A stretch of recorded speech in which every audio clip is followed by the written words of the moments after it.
ಅಪ್ಪನ ಮಾತಿಗೆ ಬೆಲೆ ಕೊಡದೇ ಇರೋ ಅವನೊಬ್ಬ ಅಪ್ರಯೋಜಕ. ಅವ್ನು ನಂಬ್ಕೊಂಡು ಎತ್ತೋರ್ ಬಿಟ್ಟು ಬಂದಿರೋ ಇವಳು ಅದೇ. ಇವರಿಬ್ರು ಯಾವತ್ತಿಗೂ ಉದ್ಧಾರ ಆಗುದಿಲ್ಲ, ಯಾವತ್ತಿಗೂ ಉದ್ಧಾರ ಆಗುದಿಲ್ಲ.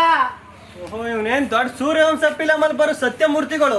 ಹಂಗಂದ ತಕ್ಷಣ ನಾನು ಆಸ್ತಿನೆಲ್ಲ ತ್ಯಾಗ ಮಾಡಿ ಊರ್ ಬಿಟ್ಟೋಗಿ ಒಂದ್ ಸಾಯಂಕಾಲ ಶ್ರೀಮಂತ ಆಗಿ ವಾಪಸ್ ಬಂದ್ಬಿಡ್ತೀನಿ. ಅಮ್ಮಿಕಂದ್ ಆಸ್ತಿಲಿ ಭಾಗ ಕೊಡಲ್ಲ. ನಂಗೆ ಫಸ್ಟ್ ನೈಟ್ ಲೇಟ್ ಆಯ್ತದೆ. ನನ್ನ ಮಗನ ಕೆಳಗಡೆ ಬಲಿಲಿಲ್ಲ, ಮೇಲ್ಗಡೆ ಬೆಳಿಲಿಲ್ಲ.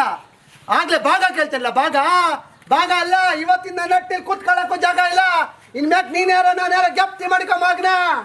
ಏನ್ ಬೆಟ್ಟಗೌಡ, ಹಾ ಚೆಂಗಣ್ಣಿನಿಂದ ಕೆಕ್ಕರಿಸಿ ನೋಡಿ ನನ್ನ ನೀನು ಗೆಲ್ಲಲಾರೆ.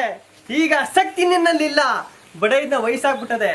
ಬಾಡನ್ ಸಾರ್ ಮಾಡಿದ್ ನೀನ ಬರೀ ಮೂಳನೆ ಹಾಕ್ಬಿಡ್ಲು ಅಂತ ಯಾವತ್ತು ನಮ್ಮ ಮನೆಯಿಂದ ಆಚೆಗೆ ತಳ್ಳುದು, ಆವತ್ತೇ ನಿನ್ ಪಾಪತ್ ಕೂಡ ತುಂಬೋಯ್ತು. ಎತ್ತು ಬಿಗೆ ಕಟ್ಕೋ ನಿನ್ ಚೆಡ್ಡಿಯ. ಇವತ್ತು ನೀನ ತೀರ್ಮಾನ ಮಾಡೇ ಬಿಡುವ. ಹೊಟ್ಟೆ ಬಟ್ಟೆ ಕಟ್ಟಿ ಸಾಕಿದ್ಕೆ ಉರ್ ತಪ್ಪನ್ಗೆ ಮೆಟ್ಟಲ್ ಹೊಡೆದಾಗ ಮಾತಾಡ್ದಲ್ಲ. ಸಾಕಾಯ್ತು ಬಿಡ್ಲಾ, ಸಾಕಾಯ್ತು. ಇಲ್ಲ ಇಲ್ಲ ಇಲ್ಲ, ಹೊಟ್ಟೆ ಬಟ್ಟೆ ಕಟ್ಟಿ ಲೇ ನಿನಗೆ ಚಾಯ್ಸ್ ಕುಡಿ ಕಾಸಿಲ್ಲ ಅನ್ನೋ ಒಂದೇ ಒಂದ್ ಕಾರಣಕ್ಕೆ ನನ್ನ 6ನೇ ಕ್ಲಾಸ್ಗೆ ಸ್ಕೂಲ್ ಬಿಡ್ಸಿ ಸ್ವಂತ ಮಗನನ್ನೇ ಗಾರ ಕೆಲಸ ಬಲಿ ಕೊಟ್ಟ ಭ್ರಷ್ಟ ನೀನು.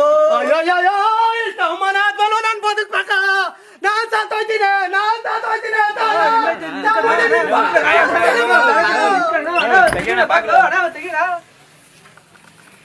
ಹೋಗು ಬಡೈತೆ. ಹಂಗೆ ಇತ್ತು ಬಾಗ್ಲೂ ಎರಡನೇ ಹೆಡ್ತಿ ಮನೆಗೆ ಹೋಗಿ ಎದ್ದೇಳು ಮಂಜುನಾಥ ಪಿಕ್ಚರ್ ನೋಡ್ತಾ ಇರ್ತಿ ಅಂತ ಗೊತ್ತು ಕಣಲೇ. If you can cheater then I am your teacher. High court case ಹಾಕಾದ್ರು ಸರಿ, 6 ಕುಂಟೆ ಆಸ್ತಿಲಿ 3 ಕುಂಟೆ ಭಾಗ ತಕತೀನಿ ಕಲ. ನೋಡೇ ಬಿಡು ಮಕ್ಕಳ.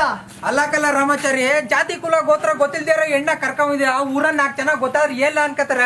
ಏ ಟುಡೇ ಜಾಲಿ ಟುಮಾರೋ ಕಾಲಿ. ಜನರ ಬಗ್ಗೆ ಯಾಕೆ ತಲೆ ಕೆಡಿಸ್ಕೊಂಡ್ಯಾ? ಒಡಿಯಾ ಗೋಲಿ. ಹೋಗ್ಬಿಟ್ಟು